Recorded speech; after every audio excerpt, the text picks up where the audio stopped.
Hello everyone. हम लोगों ने कंपनी लॉ में चैप्टर नंबर 1, 6 एंड 7 के एडिशंस अलॉन्ग विद अमेंडमेंट्स देख लेते। अब हम लोग नेक्स्ट जो हमारा चैप्टर है, chapter number 9 transparency and disclosures में भी कुछ केस स्टडीज एड ऑन की गई है। Again there is no amendment at all. यहाँ पे भी केस स्टडीज हैं, तो केस स्टडीज क्या क्या दे रखी है, तो इस बार आईसीएसआई ने काफी सारे केस स्टडीज मॉड्यूल में ऐड किए। लेट्स सी इस केस स्टडी में क्या बोला गया। In the matter of Anil Kumar Podar versus Nesville trading private limited, appellant made an application for inspection of register of members. Inspection of register of members, right? और साथ ही में किसका annual return and annual return.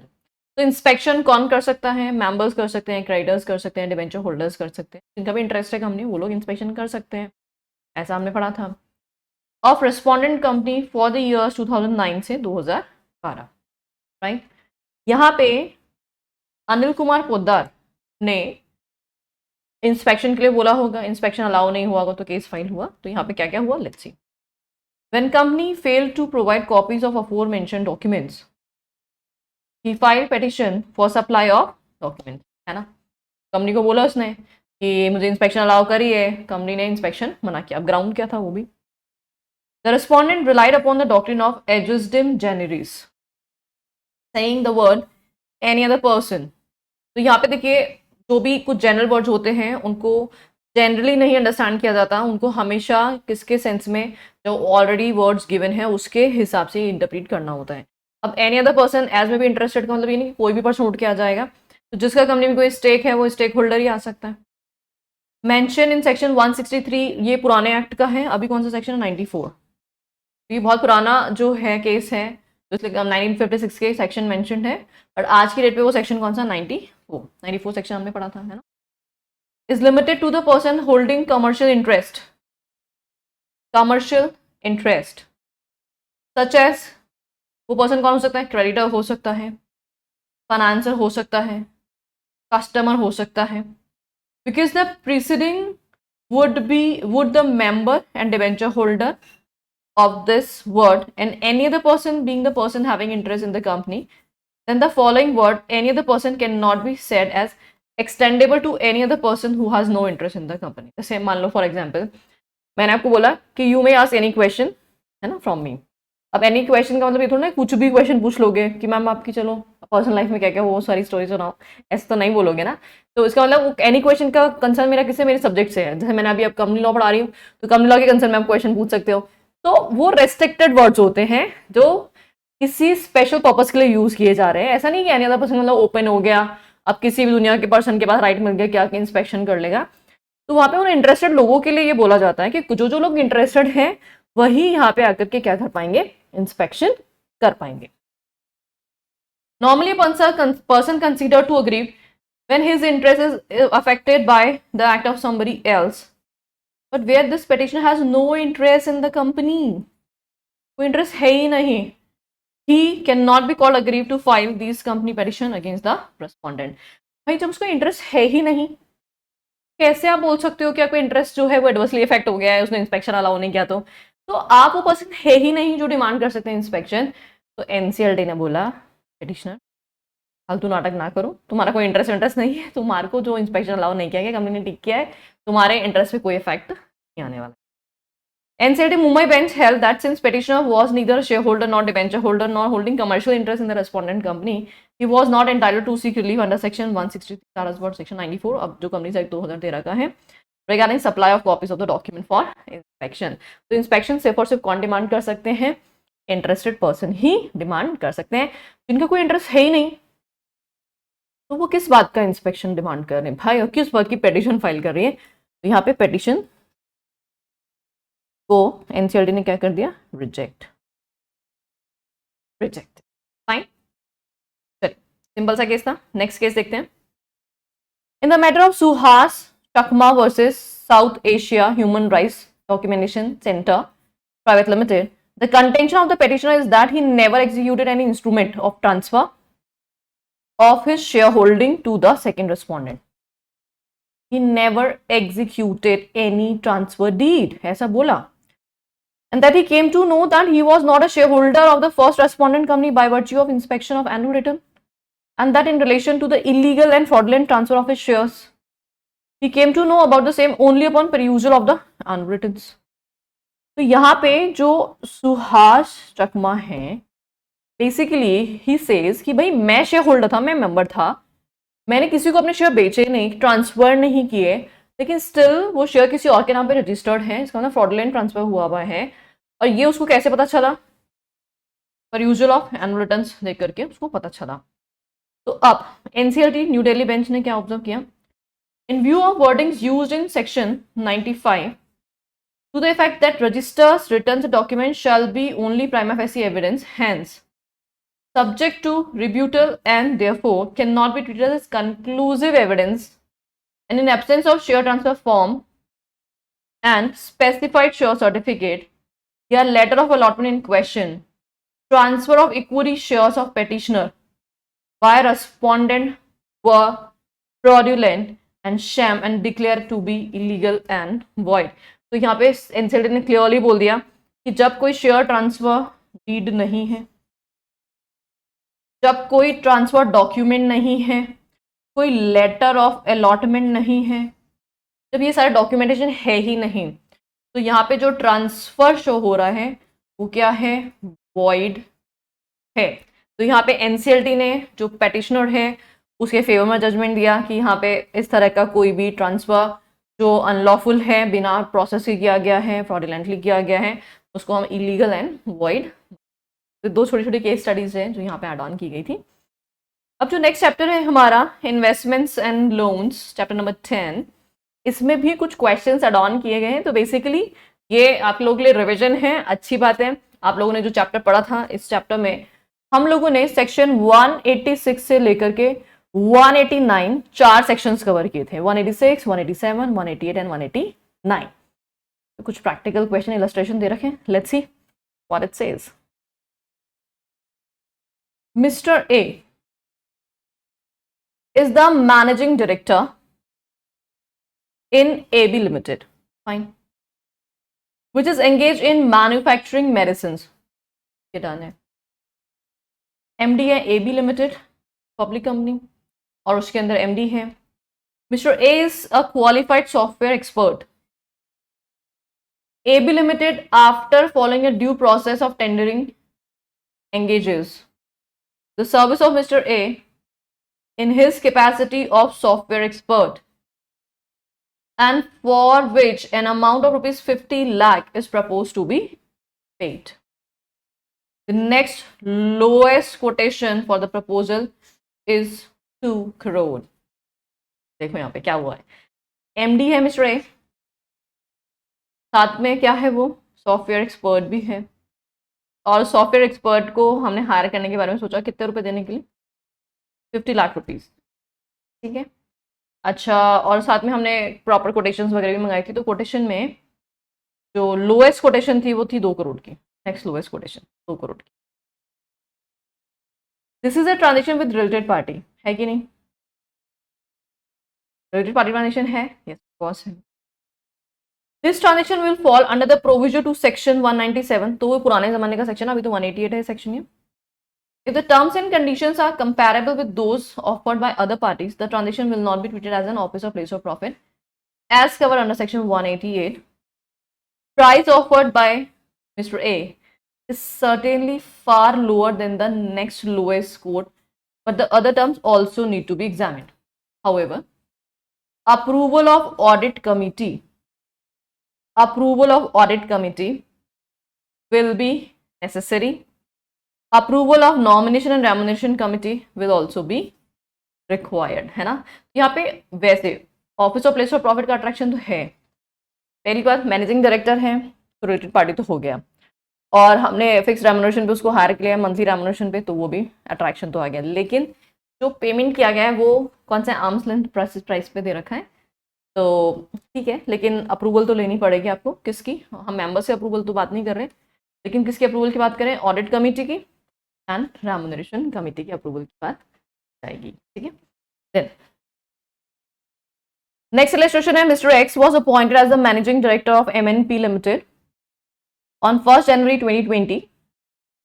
MNP Limited is engaged in manufacturing automobiles. Mr. X holds a few patents in his name since July 2010 and he is requested by the MNP for license of 5 years of one of the patent for which an amount of rupees 50 lakh is proposed to be paid. पहली बात, Mr. X कौन है company का? MD, और this MD is having certain patents, तो वो patents licence की बात की जाए. Although this transaction is with the related party, this transaction will be protected under the proviso, that is what section 1881 of the act will be attracted if transaction is not on arm's length basis. This transaction is in the same line of the business as that of the company and obtaining a license of the patent will be in ordinary course of business. However, approval of audit committee will be necessary and approval of nomination and remuneration committee will also be required. तो again यहाँ पे भी देखना पड़ेगा कि ये arms length basis पे transaction है या किस पे है, तो उसके हिसाब से ट्रांजेक्शन में रिलेटेड पार्टी ट्रांजेक्शन में ये भी फॉल कर रहा है. Various issues and views on inter corporate loans and investment. Issue क्या है? Will the requirement of passing of shareholders resolution not be applicable for transactions entered into between holding company and its wholly owned subsidiary, whose accounts are consolidated with such holding company and placed for approval before the shareholder at the general meeting of the holding company. तो देखो पहला मतलब obviously question practical question बनता है कि हमें members के approval की जरूरत है या नहीं, कब? जब ट्रांजेक्शन किसके बीच में? Holding and wholly own subsidiary के बीच में. तो yes, fifth proviso to section 1881 provides that the requirement of passing of resolution under first proviso shall not be applicable for transaction entered into between holding and its wholly owned subsidiary whose accounts are consolidated with such holding company and placed before the shareholders at the general meeting for approval. तो एक तरह से वो एक ही company हो गई, holding company ने holding subsidiary, तो उनके बीच में इस तरह का कोई ट्रांजेक्शन है तो इसका प्रॉफिट हो उसका प्रॉफिट हो कोई फर्क नहीं पड़ता, एक ही बात है. तो यहाँ पे शेयर होल्डर्स अप्रूवल की जरूरत नहीं.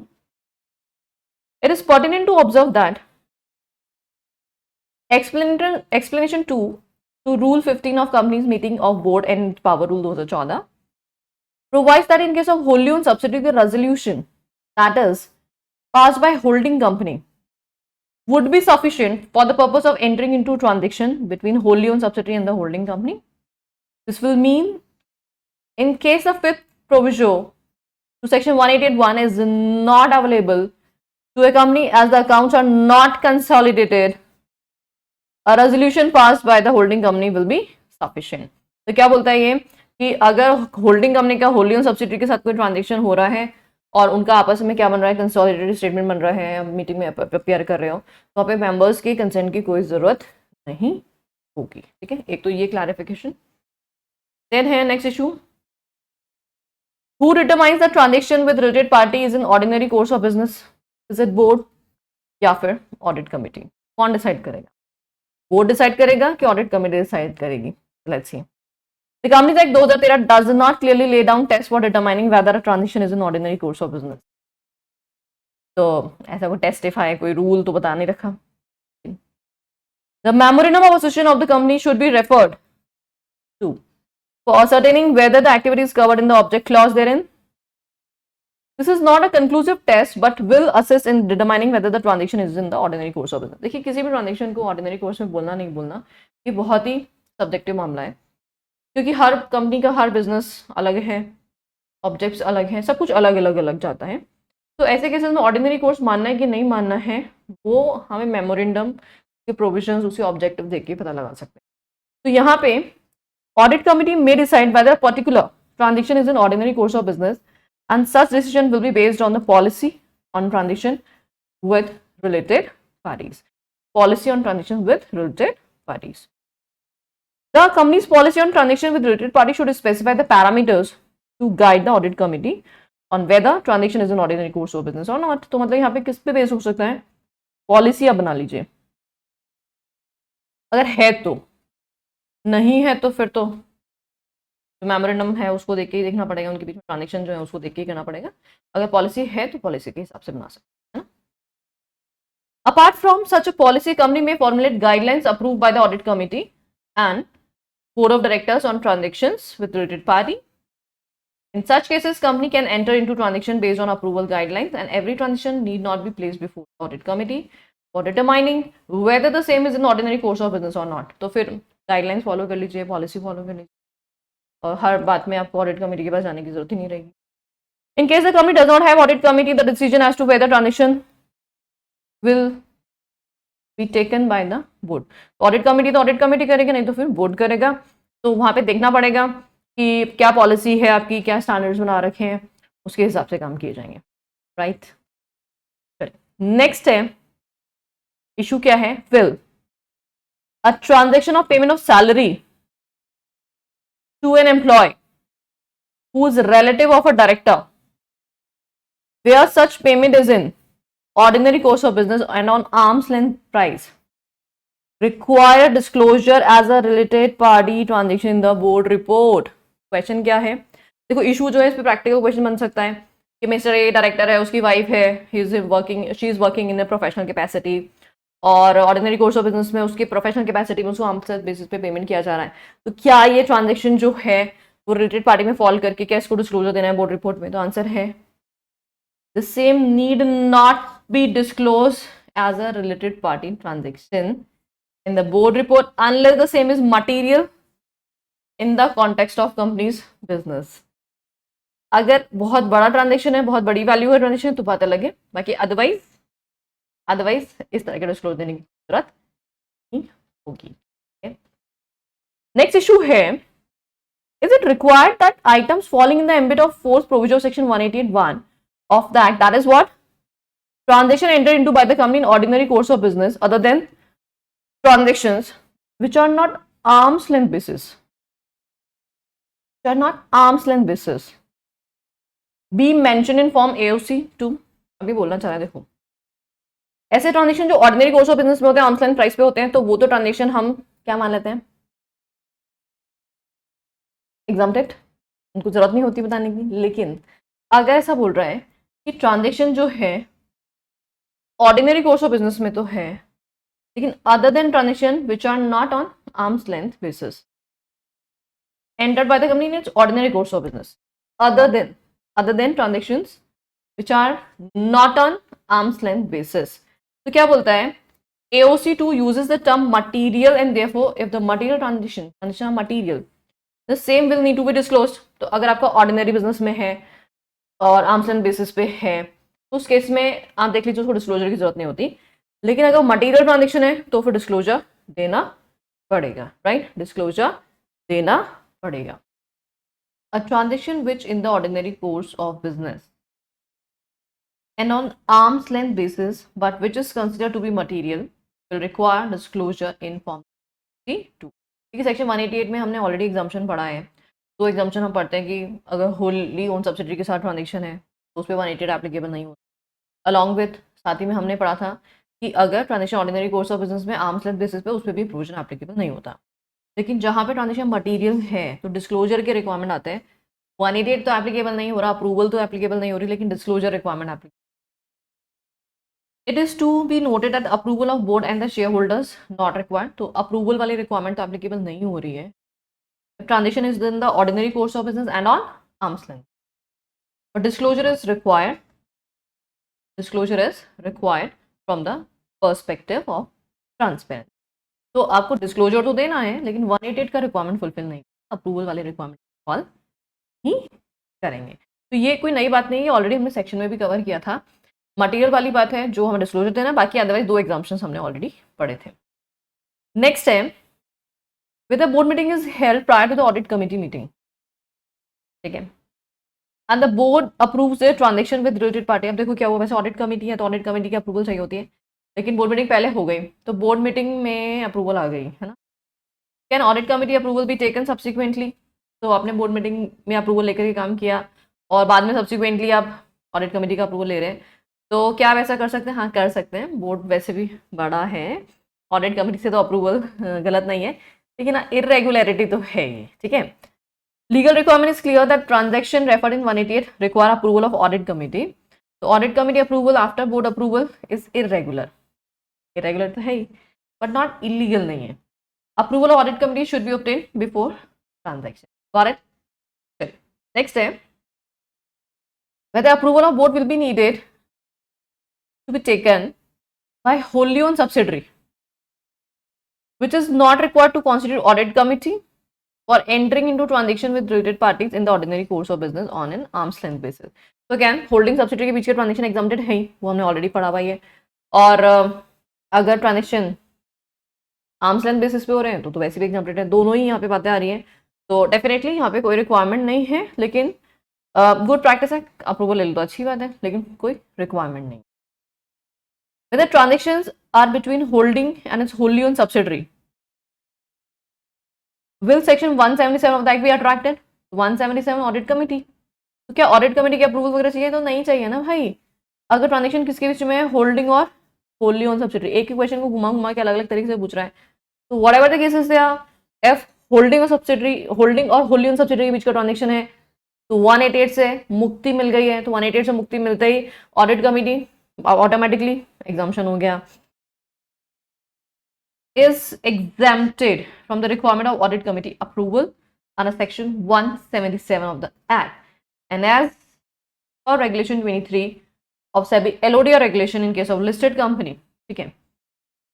However, if the transaction is related party transaction that is of the nature falling under section 188 of the act, then approval of audit committee will be required for such transaction. In case of transaction between holding and holding company and subsidiary company which is not a wholly owned subsidiary, तो 177, 188 as well as 23 will apply, क्योंकि exemption सिर्फ किसको है, holding को wholly owned subsidiary के transaction के साथ exemption है, होल्डिंग और सब्सिडरी के बीच में कोई एग्जाम्पशन नहीं, उन पे सारे प्रोविजन एप्लीकेबल हो जाएंगे। The company is required to check whether it is a transaction in the ordinary course of business and arm's length basis as per section 188. In case it is a material related party transaction, तो फिर approval of share holders will also be necessary. तो ये देख लेना है आपको transaction किस type का, उसके हिसाब से यहाँ पे सारे काम किए जाएंगे। चलिए नेक्स्ट क्वेश्चन है, 3 डायरेक्टर्स हैं कंपनी में, तीनों रिलेटेड है, तीनों रिलेटेड है ईच अदर, अब तीनों इंटरेस्टेड हो गए। तो all the 3 directors are interested, what is the way forward in this situation, क्या करें? देखो आपको पता है नॉन इंटरेस्टेड डायरेक्टर्स जो होंगे उन्हीं से रेजोल्यूशन पास हो सकता है, इंटरेस्टेड डायरेक्टर से तो बिल्कुल नहीं हो सकता। हमने बोर्ड मीटिंग भी पढ़ाई है ना, फोरम वोरम सब कुछ पढ़ा है हमने। तो क्या करें, या तो नॉन इंटरेस्टेड डायरेक्टर अपॉइंट करके उनसे काम कराओ, या फिर मैटर कहाँ लेके जाओ, जनरल मीटिंग में।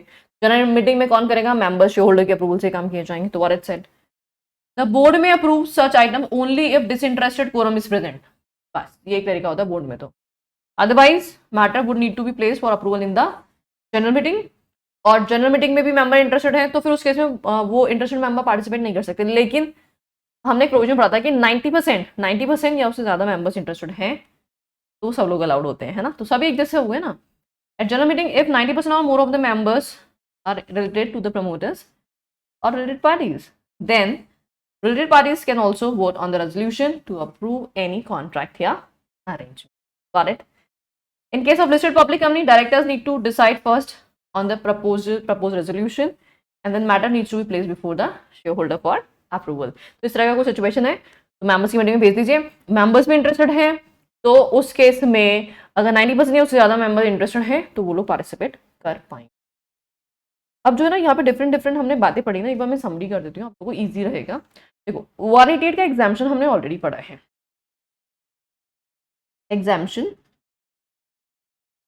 ऑफ सेक्शन 188 प्रोविजो में डाल रखा था ना, प्रोवाइडेड दैट करके। पहला एग्जाम्पशन होल्डिंग कंपनी का transaction with wholly own subsidiary, subsidiary के साथ ट्रांजेक्शन है वो एग्जाम्प्टेड नहीं होता। दूसरा transaction ordinary course of business में at arm's length price, right. ये दोनों क्या हो गए, एग्जाम्प्टेड हो गए। एग्जाम्प्टेड हो गए मतलब no approval required, no approval required, approval required नहीं है। लेकिन अगर मान लीजिए यहाँ पे ट्रांजेक्शन क्या हो गया, मटीरियल,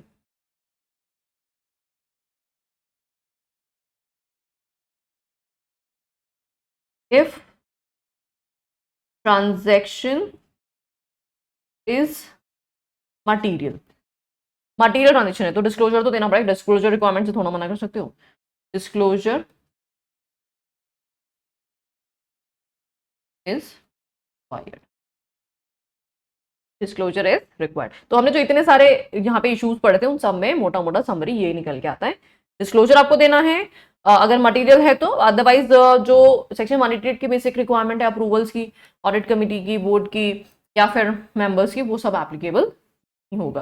बाकी छोटे मोटे एक दो क्वेश्चन हमने और देखे। अब यहाँ तक सबको समझ में आ गया है, तो हम कौन सा रिलेटेड पार्टी ट्रांजेक्शन के कंसर्न में, 188 के कंसर्न में हमने यहाँ पे काफी सारी बातें पढ़ी है। तो कुछ कुछ केस स्टडी प्रैक्टिकल क्वेश्चन बनने की प्रोबेबिलिटी है, अभी रिसेंटली एड ऑन किया है तो माइट भी आईसीएसआई क्वेश्चन पूछ ले, इसलिए इन क्वेश्चंस को अच्छे से देख लें, राइट। चलिए अब नेक्स्ट चैप्टर की तरफ बढ़ते हैं हम लोग, chapter number 12, that is what, overview of corporate reorganisation. Maybe there is no amendment, one case study is being added। तो केस स्टडी जो दे रखी है वो हम देखते हैं कि क्या बोला है इस।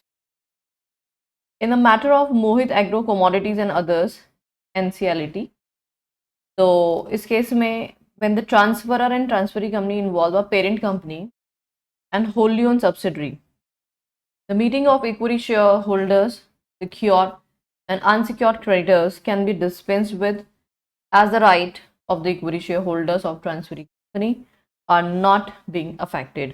तो ये जो था ये हमारा मेन इन्वॉल्वमेंट था।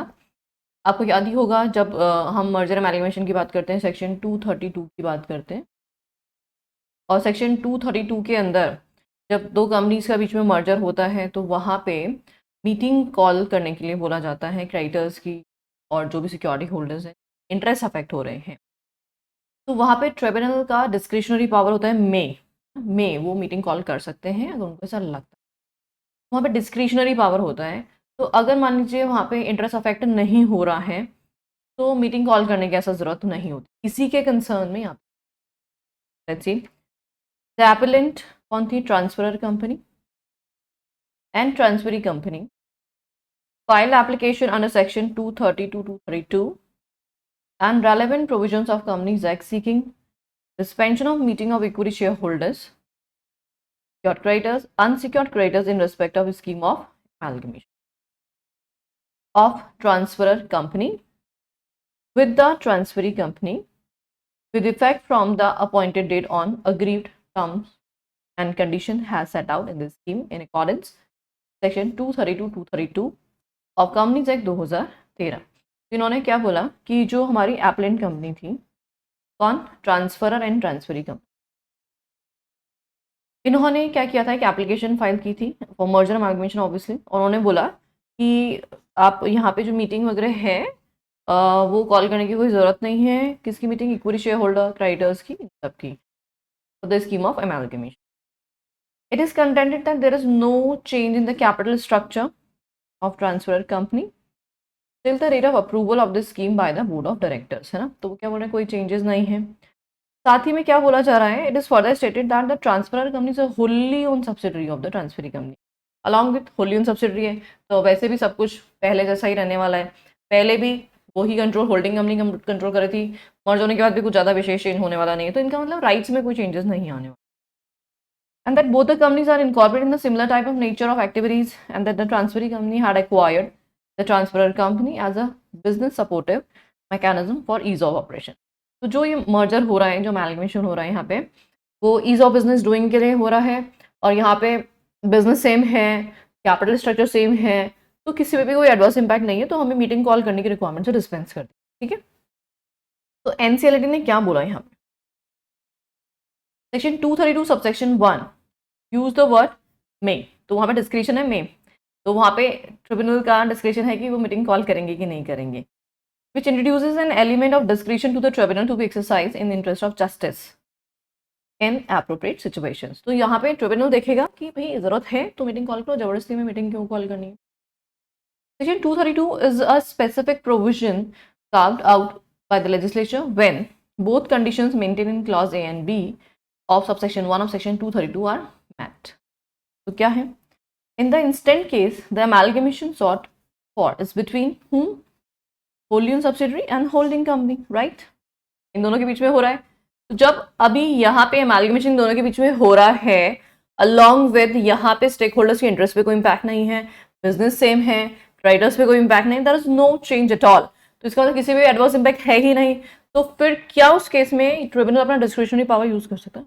हो सकता है ना। तो देखिए, with such an arrangement alters the right of stake holder, तो ये चेक कर लेना। Such amalgamation has bearing internally on creditors या members of both the companies, तो क्या यहाँ पे इस तरह का कोई इम्पैक्ट है उनके ऊपर?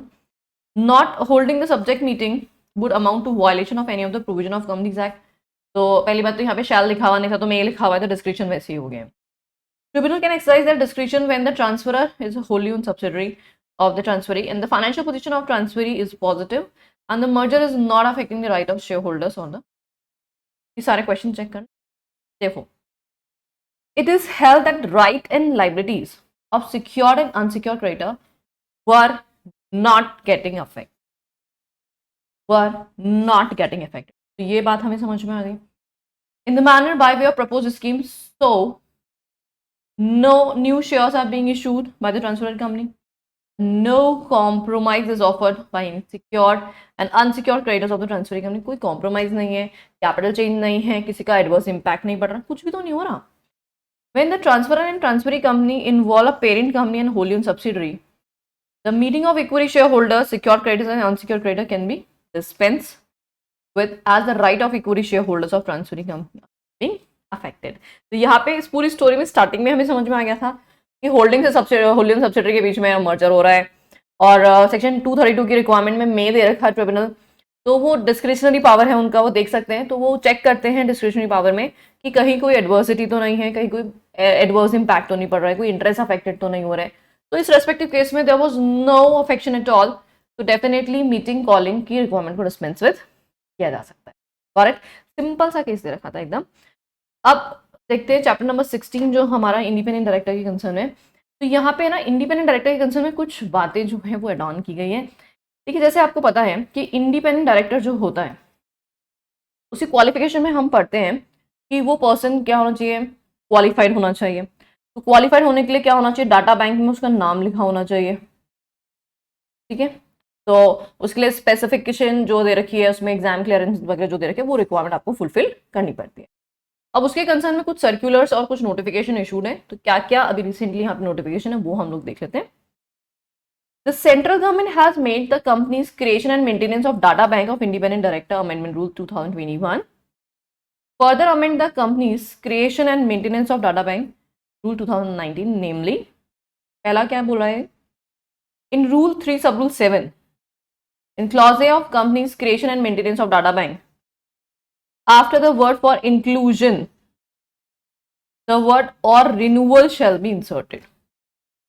क्या वर्ड यूज किया गया, इंक्लूजन की जगह रिन्यूअल, और renewal shall be inserted।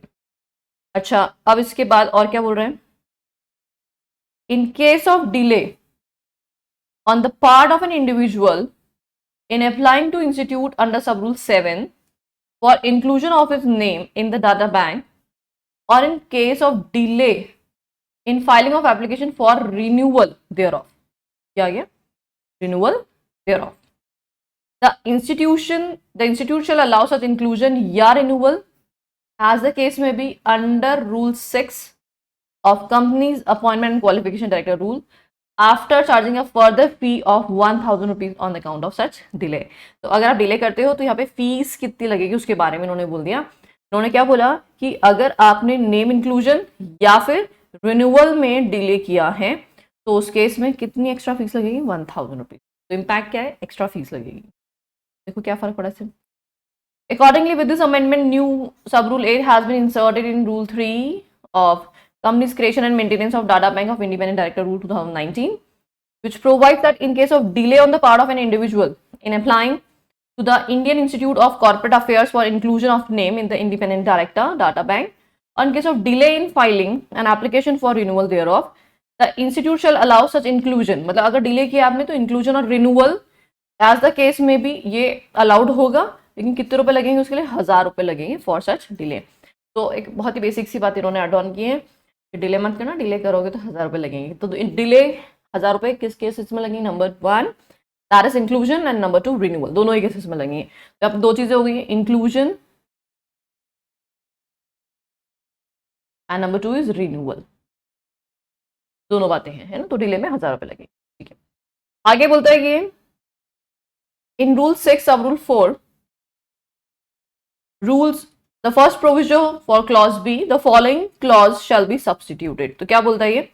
in the pay scale of director or equivalent or above in any ministry or department of the central government or state government and having experience in handling the matters relating to commerce, corporate affairs, finance, industry or public enterprises, या फिर the affairs related to government companies, statutory corporation set up under an act of parliament या state and carrying on commercial activities। तो ये किसके concern में है? ये जो आपका क्लॉज बी है उसको सब्स्टिट्यूट करना है यहाँ पे, following clause has been substituted. तो किसके कंसर्न में? पे स्केल ऑफ डायरेक्टर या इक्विवेलेंट और अबव इन मिनिस्ट्री या डिपार्टमेंट ऑफ सेंट्रल गवर्नमेंट या state government having experience in, उनके कंसर्न में बात कर रहे हैं। And after the second provision the following provision has been inserted. Provide also that the following individuals who are or have been for at least 10 years, 10 years, किसमें? At least 10 years, advocate in practice as chartered accountant, cost accountant, practicing CS, shall not be required to pass the online proficiency self assessment test। Tata bank में आपको entry नाम कराना होता है तो फिर क्या चाहिए होता है? Online proficiency self assessment test आपको पास करना होता है। तो अगर आप इनमें से किसी कैटेगरी में फॉल कर रहे हैं तो आपको ये एग्जाम्पशन ग्रांट किया गया है। अब देखो पूरा एंटायर एग्जाम्पशन का इम्पैक्ट क्या पड़ा है। Amendment provides that an individual is exempted to pass the online proficiency self assessment test to be included in independent directors data bank if he has served for a total period of not less than 3 years as on the date of inclusion of his name in the data bank in the pay scale of director or equivalent or above in the ministry of department of central government or any state government having experience in handling what? The matters relating to commerce, corporate affairs, finance, industry, public servant enterprises, या फिर affairs related to government companies, statutory corporations, set up and under an act of parliament or any state act on carrying on commercial activities। तो देखो पहला जो हमने पढ़ा था impact, ये एग्जाम्पशन है कि इनको ऑनलाइन प्रोफिशिएंसी एग्जाम क्लियर करने की जरूरत नहीं है। तो किन किन को नहीं है? द अमेंडमेंट प्रोवाइड, तो ये एग्जाम्पशन है बेसिकली, ये एग्जाम्पशन ग्रांट किया गया है कि किन किन को ऑनलाइन प्रोफिशिएंसी एग्जाम जो है इंडिपेंडेंट डायरेक्टर में इंक्लूड करने के लिए जरूरत नहीं है। तो क्या बोला? देखो वापस से ध्यान से सुनना। पहला जो है, जो हमने 2 अमेंडमेंट पढ़े, इसमें पहला क्या था? to pass online proficiency self assessment test to be included in independent director data bank if he has served for a total period of not less than 3 साल, not less than 3 years, कम से कम 3 साल के उन्होंने सर्व किया है, as on the date of inclusion of his name in the data bank in the pay scale of director या equivalent or above, pay scale of director or equivalent या above in any ministry या department, any ministry या department of what? Central government या state government, central government या state government में से similar ranking की उन्होंने पे स्केल में अपॉइंट हुआ हुआ है। And having experience in handling, कौन सा काम देखा है उसने? कॉमर्स से रिलेटेड, कॉर्पोरेट अफेयर से रिलेटेड, फाइनेंस, इंडस्ट्री या पब्लिक एंटरप्राइजेस से रिलेटेड, या फिर affairs related to government companies, statutory corporations set up under an act of parliament या any state act and carrying on commercial activities। तो इन सारे अगर matters में वो एक्सपीरियंस्ड है, 3 साल का एक्सपीरियंस है, सेंट्रल या स्टेट के अंदर वो अपॉइंट हुआ हुआ है, तो फिर उस केस में उसको ऑनलाइन प्रोफिशिएंसी एग्जाम नहीं देना पड़ेगा। पहली एग्जाम्पशन। दूसरी एग्जाम्पशन किसको है? प्रोफेशनल्स को, जिनको 10 साल का एक्सपीरियंस है। पहले में तो 3 साल का एक्सपीरियंस था, 3 ईयर्स, ये यहाँ पे कितने साल का? 10 ईयर्स का। किन किन को? एडवोकेट को, advocate, chartered accountant in practice, cost accountant in practice, company secretary in practice. तो इन लोगों को ऑनलाइन प्रोफिशिएंसी एग्जाम क्लियर करने की जरूरत नहीं होगी। तो इंडिपेंडेंट डायरेक्टर के कंसर्न में जो ये 2 मेजर अमेंडमेंट्स हैं वो किसके कंसर्न में है? एग्जाम्शंस के कंसर्न में, तो एग्जाम्शन जो है वो ग्रांट की गई है। पहला वाला तो सिंपली था कि आपको एडिशनल फी देनी पड़ेगी डिले के केस में। अगर आपने रिन्यूअल कराने में या अपना नेम एंटर कराने में डिले किया है तो उस केस में 1000 रुपए की एडिशनल फी लगेगी। एक तो ये अमेंडमेंट है। दूसरा अमेंडमेंट जो है एग्जाम्शन के कंसर्न में है, तो यहाँ पे 2 टाइप के एग्जाम्शन है, इसको अपन ऐसा लिख सकते हैं, 2 टाइप के एग्जाम्शन है। एग्जाम्शन, किससे एग्जाम्शन है?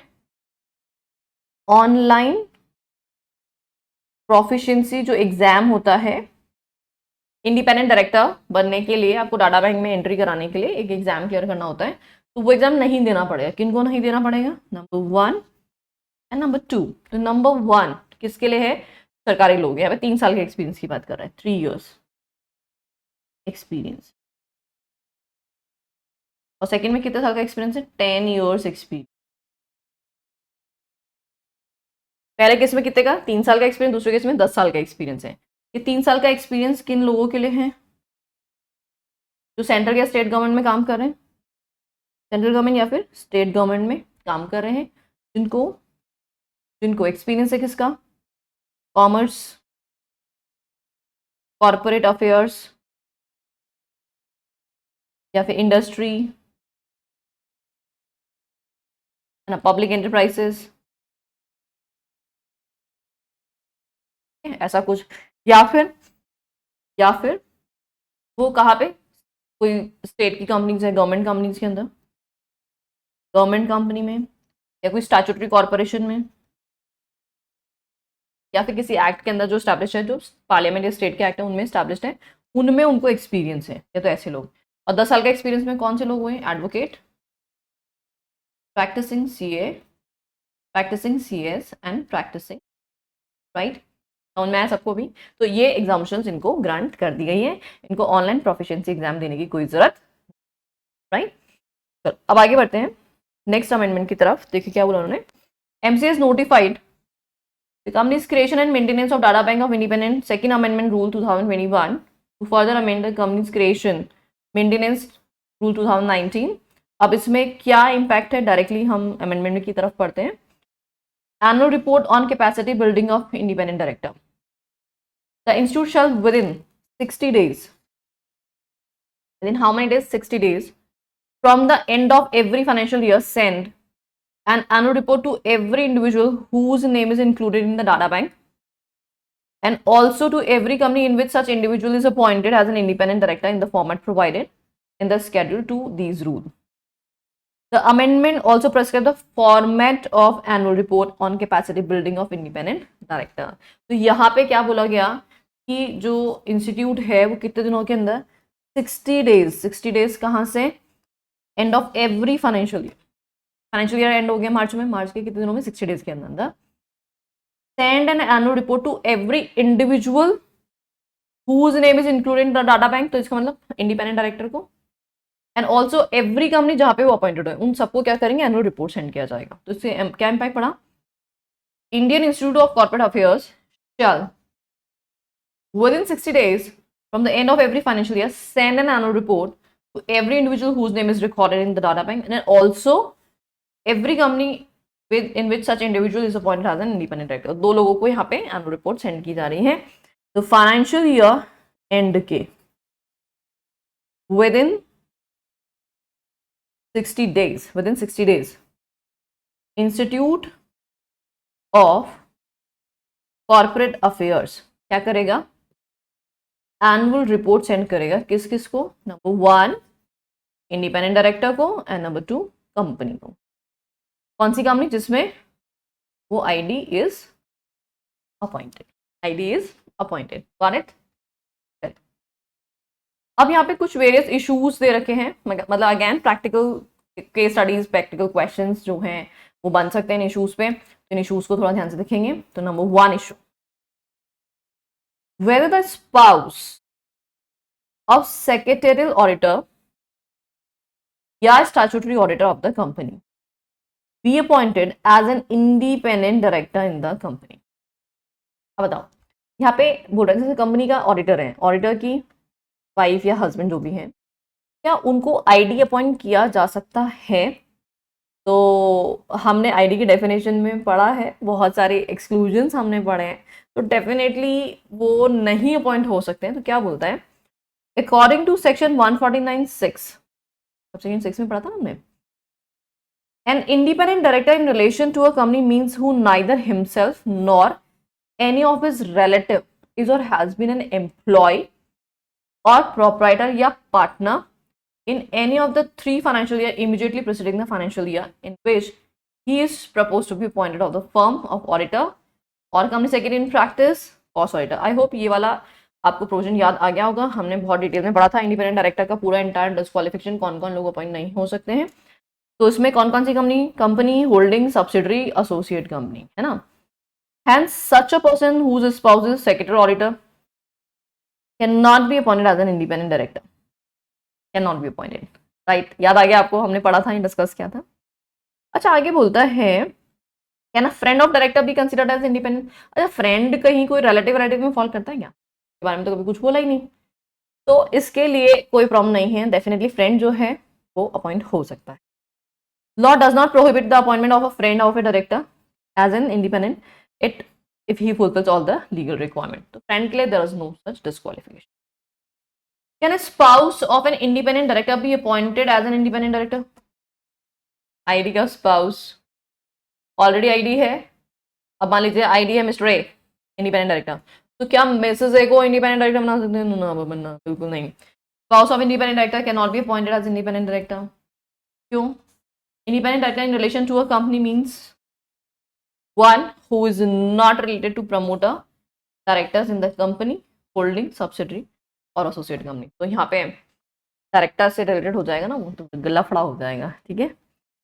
Can independent director be appointed for the first term as an additional director by the board of director.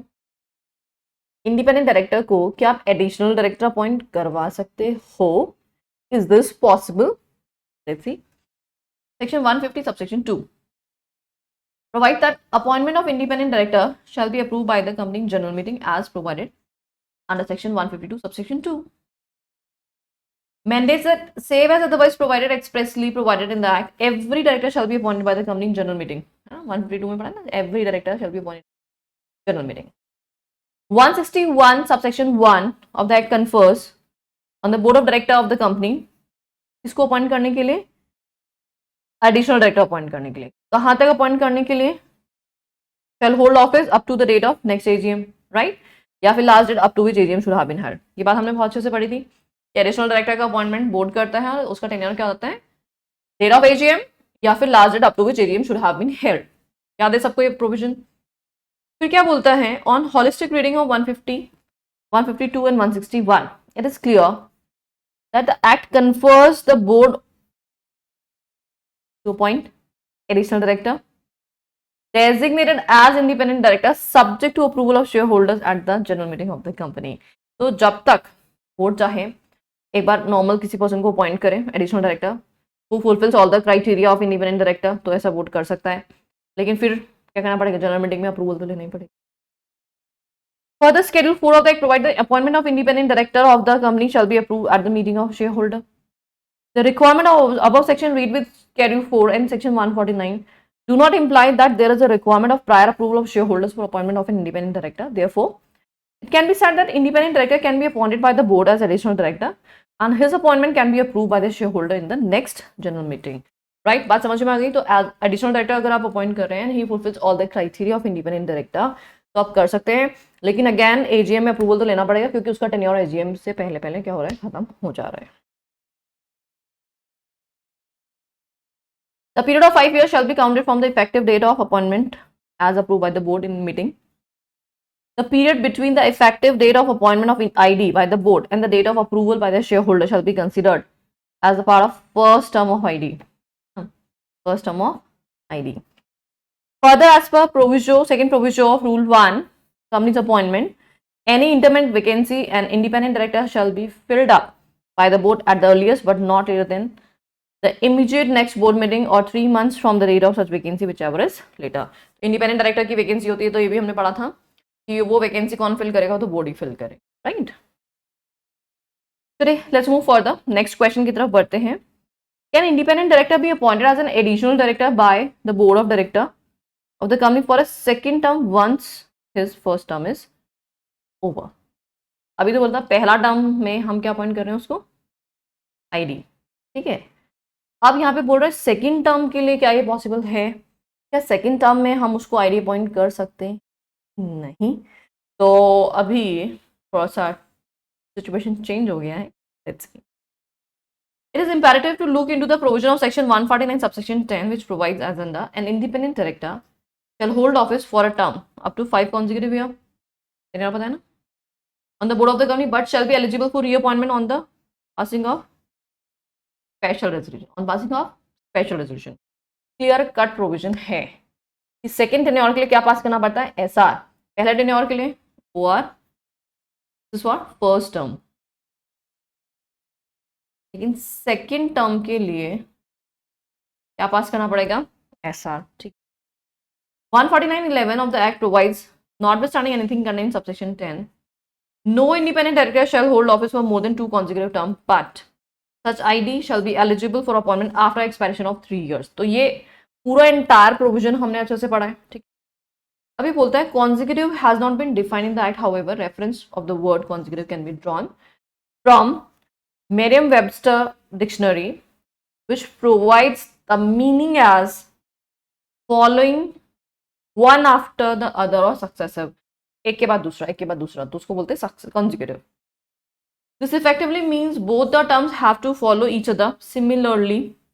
Dictionary, the term eligible is referred to in the context a person or thing that is qualified या permitted to do or be something। The term reappointment is also defined, that is to name officially to a position for a second or consecutive term। इन सबके literal meaning जो है वो हमने dictionary से लिए। तो reappointment मतलब दोबारा से उसको सेम पोजिशन के लिए सेकेंड टेन्योर के लिए अपॉइंट करना, और consecutive मतलब कंटिन्यूसली विदाउट एनी गैप, है ना, consecutive टर्म्स हो गए हमारे।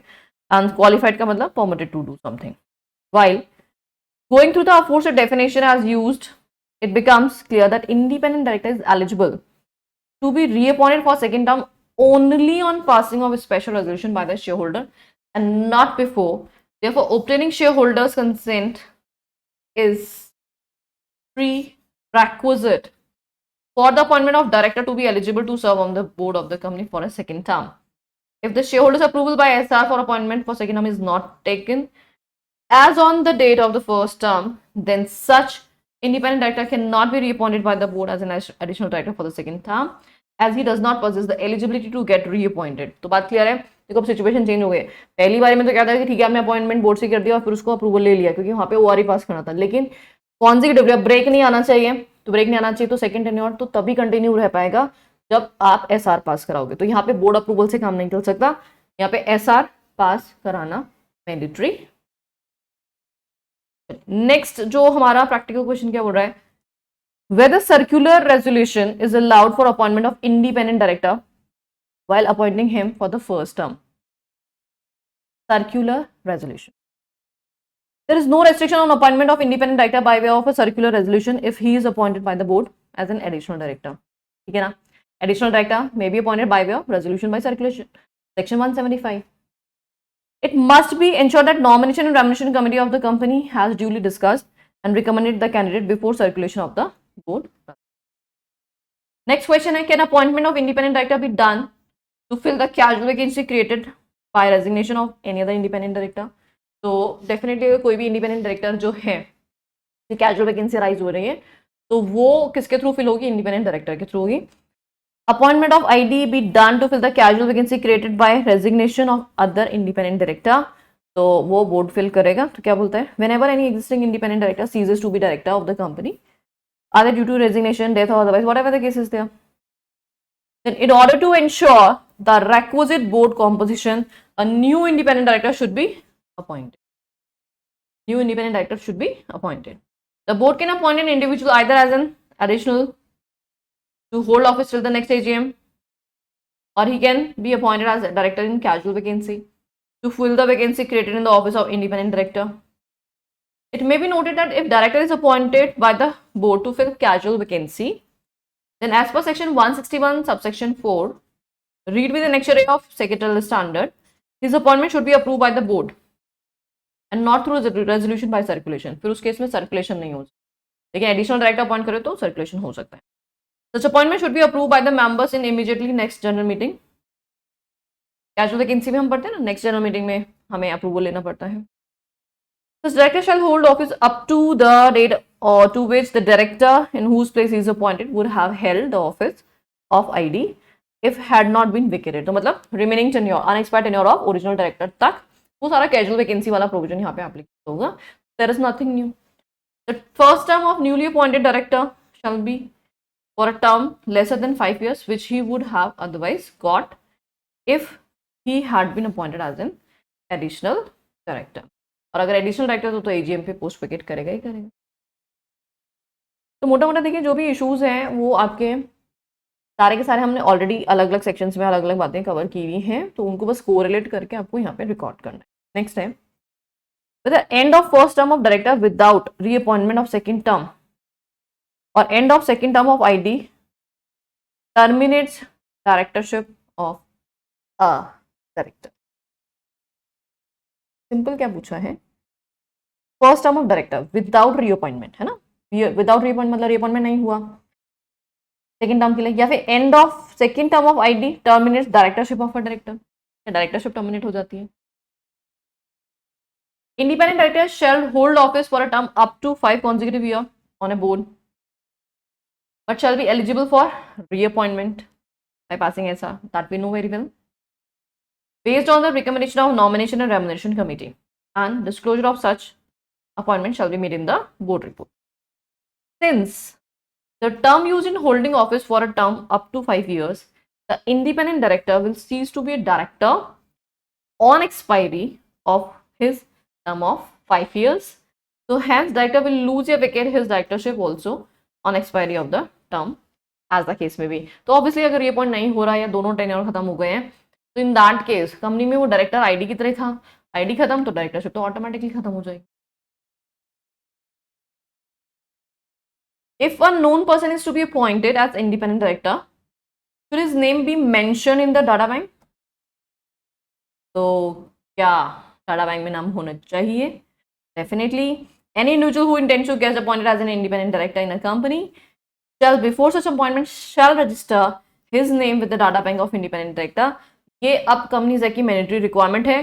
बिना डाटा बैंक में नेम एंटर किए हुए किसी भी पर्सन को आप आईडी अपॉइंट नहीं कर सकते जब तक कि वो एग्जाम्शंस में फॉल नहीं कर रहा. एग्जाम्शन में फॉल कर रहे हैं तो बात अलग है, अदरवाइज हर पर्सन का नाम जो as an independent director appoint होना चाहता है डाटा बैंक में रिकॉर्ड होगा ही होगा. क्लियर? तो बेसिकली यहाँ पे अमेंडमेंट जो हमने देखा आईडी में थोड़ा सा अमेंडमेंट आया था रिगार्डिंग में, बोला कि नेम एंटर करना है या फिर रिन्यूअल करना है, तो रिन्यूअल दोनों वर्ड ऐड हुए और डिले के केस में 1000 रुपये का एक्स्ट्रा फी देना. प्लस एग्जाम्शन हमने पढ़ी तो 3 साल के और 10 साल के एग्जाम्शन हमने देखी. बाकी जो इश्यूज हैं वो हमारे ऑलरेडी टॉपिक्स में कवर्ड हैं, ऐसा कुछ नहीं है, नहीं नया नहीं है, लेकिन हाँ केस स्टडी के फॉर्मेट में क्वेश्चन बन सकता है, इसलिए इन सारे इशूज को आप अच्छे से देख लीजिए ताकि केस स्टडी सॉल्व करने में आपको दिक्कत ना हो. Got it? यहाँ तक क्लियर है? चलिए अब नेक्स्ट चैप्टर की तरफ बढ़ते हैं हम. Chapter number 19 general meeting. अच्छा, इसमें भी कुछ केस स्टडीज आपको दे रखी है ना, तो केस स्टडीज हम डिस्कस कर लेते हैं. अमेंडमेंट थोड़ा सा ही है. देखिए अमेंडमेंट के नाम पे हमने देखा तो हार्डली हमें अमेंडमेंट मिला, एक तो डिविडेंड वाले चैप्टर में, दूसरा इंडिपेंडेंट डायरेक्टर के कंसर्न में हमने अमेंडमेंट देखा है ना, बाकी केस स्टडीज और ये सब कुछ ऐड ऑन किया. चलिए जनरल मीटिंग में हम नेक्स्ट जो है वो देखते हैं. Mister X, miss Y, wife of mister X, mister C son of X and Y are directors of X Y Z. मतलब एक ही फैमिली के 3 डायरेक्टर्स हो. They are also the members of XYZ Limited along with 4 other persons who are brothers and sisters of Mr. X. XYZ Limited proposes to hold a general meeting at the residence of Mr. X. Mr. X के residence पे hold करना चाहते हैं. तो यहाँ पे जो भी मेंबर्स हैं सारे क्लोजली हेल्ड है ना, बाहर का कोई मेंबर नहीं है. Since only the directors and their relatives are the member of the company and the residence of Mr. X generally known to all the members and can easily located, the route map and prominent landmark is not required to be provided in this. ये हमने secretary standard में already पढ़ा भी है, आपको याद होगा. तो लैंडमार्क और रूट मार्क जो है वो देने की जरूरत नहीं होती है. 2 केसेस में, 2 एक्सेप्शन केसेस में हमने पढ़ा था. कौन कौन से केसेस में? अगर होली ओन सब्सिडरी के साथ मीटिंग हो रही है, तो होली ओन सब्सिडरी की general meeting in the holding company आएगी, तो जरूरत ही नहीं है। या फिर क्लोजली हेल्ड मेंबर। नेक्स्ट है XYZ limited proposes to enter into a contract with PQR Limited, Mr. X and Mr. Y, who are promoters of XYZ Limited, hold 1.5% and 0.5% of the total paid up share capital of PQR Limited respectively. क्या क्या बोला? XYZ Limited है, contract कर रही है किससे? PQR Limited। XYZ का contract किसके हो रहा है? PQR। XYZ का कॉन्ट्रैक्ट हो रहा है, दोनों ही public company. Mr. X and Y, who are promoters of XYZ Limited। XYZ के कौन है? प्रमोटर।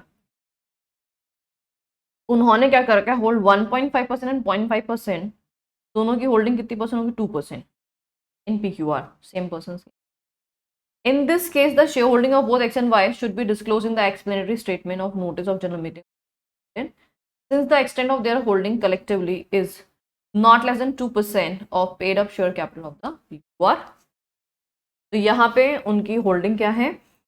2% या उससे ज़्यादा होती है, तो यहाँ पे डिस्क्लोजर देना पड़ेगा। Say, a company XYZ Limited wish to hold its general meeting at a shorter notice time। Shorter notice का प्रोविजन भी हमने पढ़ा है ना। शॉर्टर नोटिस के केस में क्या होता है कि हमें कंसेंट लेनी पड़ती है AGM या EGM उसके हिसाब से। Immediately after board meeting on the same day, the required consent from 95% of the members entitled to vote at the meeting is received before the time fixed for commencement of the meeting. Although in such a case consent of 95% entitled to vote is received, still the proxy requirement need to be complied with the company. In other words, the above case, the board meeting and general meeting can be held on the same day। Can't be held on the same day, same day नहीं हो सकती हैं। यहाँ पे आपको जैसे proxy है तो प्रॉक्सी आपको 48 आवर्स पहले सबमिट करना ही होता है, सारी बातें तो होती है। इवन तो 95% कंसेंट आ गई, बट सेम डे आप नहीं होल्ड कर सकते।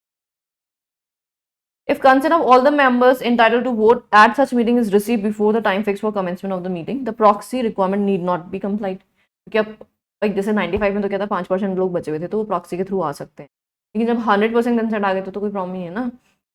इन such a case board meeting and general meeting can be held on the same day. तो क्वेश्चन पूछ सकता है कि हमने आज ही कंसेंट ली, क्या आज ही हम जनरल मीटिंग कॉल कर सकते हैं? तो अगर 100% कंसेंट आ गई तो कर सकते हैं, लेकिन अगर 95% का रिक्वायरमेंट फुलफिल किया है तो नहीं, इतना शॉर्टर नोटिस नहीं हो सकता, क्योंकि आपको प्रॉक्सी भेजना होता है तो 48 आवर्स का टाइम वही हो जाता है। Next, consider a company where the number of members was originally large, say 500, and the quorum fixed by articles was 100 members present. Subsequently, 450 members sold their shares, which were acquired by some of the remaining 50 members. तो अब देखो क्या हुआ कि total members 500 थे, तो वैसे तो एज पर एक्ट कोरम कितना था? 5, लेकिन आर्टिकल्स में कितना लिखा है? 100।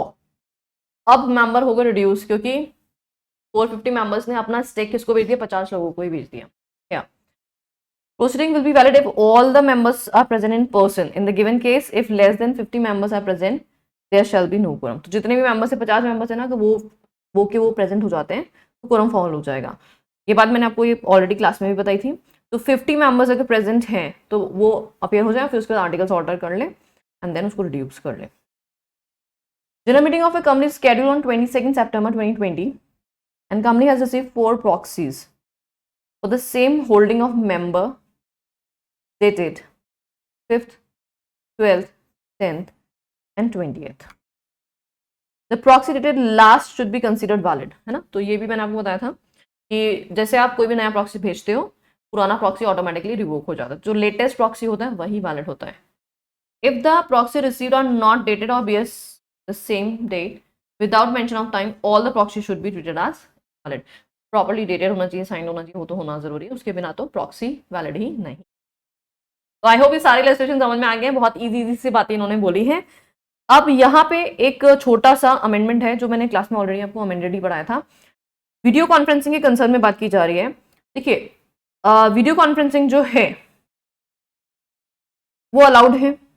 बोर्ड मीटिंग जो है ऑडियो विजुअल मीन से हो सकती है, वीडियो कॉन्फ्रेंसिंग से हो सकती है, लेकिन पहले एक रूल 4 हुआ करता था जिसके थ्रू कुछ ट्रांजेक्शन्स जो थे वो अलाउड नहीं थे वीडियो कॉन्फ्रेंसिंग, है ना। अभी कोविड की वजह से उसको एग्जाम किया था, फिर अब परमानेंटली ओमिट कर दिया गया है। अब एनी ट्रांस, जैसे आपको याद होगा फाइनेंशियल स्टेटमेंट्स के जो अडॉप्शन वगैरह हैं या मर्जर अमालगमेशन के केसेस हैं, इस तरह के जो बड़े बड़े केसेस हैं ना, प्रोस्पेक्टस वगैरह, वो बड़े बड़े केसेस पहले वीडियो कॉन्फ्रेंसिंग से नहीं होते थे, लेकिन अब ये प्रोविजन ओमिट हो चुका है। इसका मतलब अब कोई भी ट्रांजेक्शन वीडियो कॉन्फ्रेंसिंग से हो सकता है, there is no restriction at all. तो what it said, the said amendment, now the following previously restricted matters can be considered in the board meeting held through video conferencing या other audio visual means नेमली। तो ये transaction भी आप board meeting में हो सकते हैं। कौन कौन से, वही financial statement, board report, prospectus, audit committee, amalgamation, merger, ये सारे ट्रांजेक्शन पहले वीडियो कॉन्फ्रेंसिंग नहीं हो सकते थे, अब वीडियो कॉन्फ्रेंसिंग से भी हो सकता है। ये एक अमेंडमेंट बस है ना। अगेन इसमें भी कुछ केस दे रखा है, तो लेट्स सी केस क्या दे रखा है। एक बार केस को हम अच्छे से रीड कर लेते, स्टार्ट कर लेते, तो फिर बस बाकी और कोई अमेंडमेंट है नहीं इसके अंदर।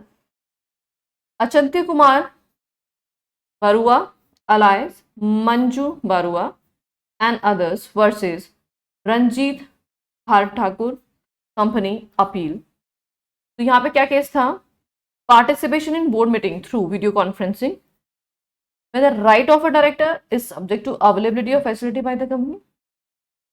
NCLT observed gives right to a director to participate in the meeting through video conferencing or other audiovisual means.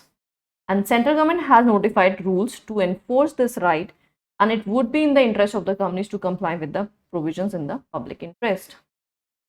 It is clear that the rule require that the company shall comply with the procedure prescribed for convening and conducting board meeting through video conferencing and other audio visual। तो company को वो compliance करना पड़ेगा, और ये right है directors का कि वो वीडियो कॉन्फ्रेंसिंग से अपीयर हो सकते। The chairman and company secretary if any have to take due and reasonable care, ताकि वो प्रॉपर अरेंजमेंट वगैरह कर ले। Appellant contended that Subrule 2E puts the burden on the chairman to ensure that no person other than concerned director is attending, and this would not be possible for chairperson to ensure in the video conferencing. NCLT observed that they do not find force in the submission as rules read as a whole are a complete scheme. So subclause 4D of Rule 3 puts reasonability on the director participating also. The chairman will ensure compliance and the director will need to satisfy the chairperson that subclause D of clause 4 is being compliant. तो basically देखो यहाँ पे ये जो provision है कि हम यहाँ पे वीडियो कॉन्फ्रेंसिंग नहीं कर रहे हैं क्योंकि हमें नहीं पता कि वीडियो कॉन्फ्रेंसिंग में और दूसरे लोग भी अपीयर हो रहे कि नहीं हो रहे, तो ये चीज़ें डायरेक्टर को इंश्योर करनी पड़ेगी, चेयरमैन ये चीज़ें इंश्योर नहीं कर सकता। तो आपके घर पे आपके प्लेस पे बैठे हुए कौन कौन से लोग हैं जो पार्टिसिपेट कर रहे हैं, तो ये डायरेक्टर की ड्यूटी बनती है कि he is required to ensure all these things.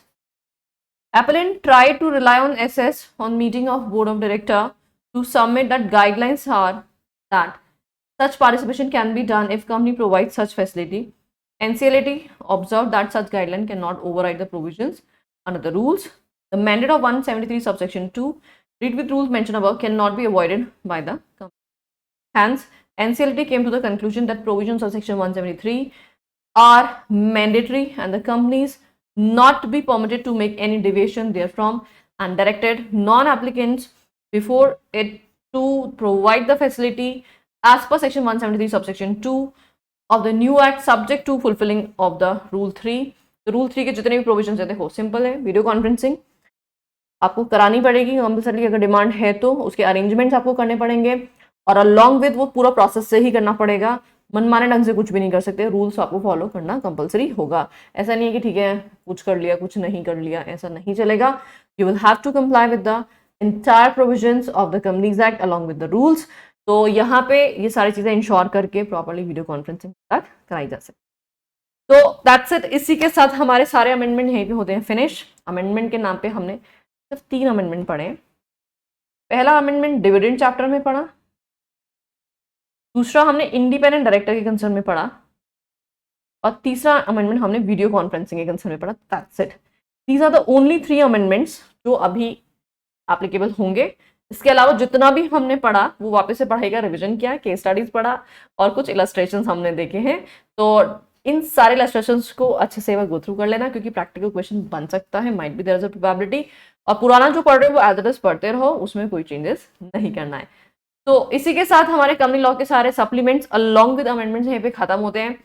All the very best to all of you. अच्छे से पढ़ाई करते रहिए, दिल लगा के पढ़ाई करते रहिए। Thank you so much.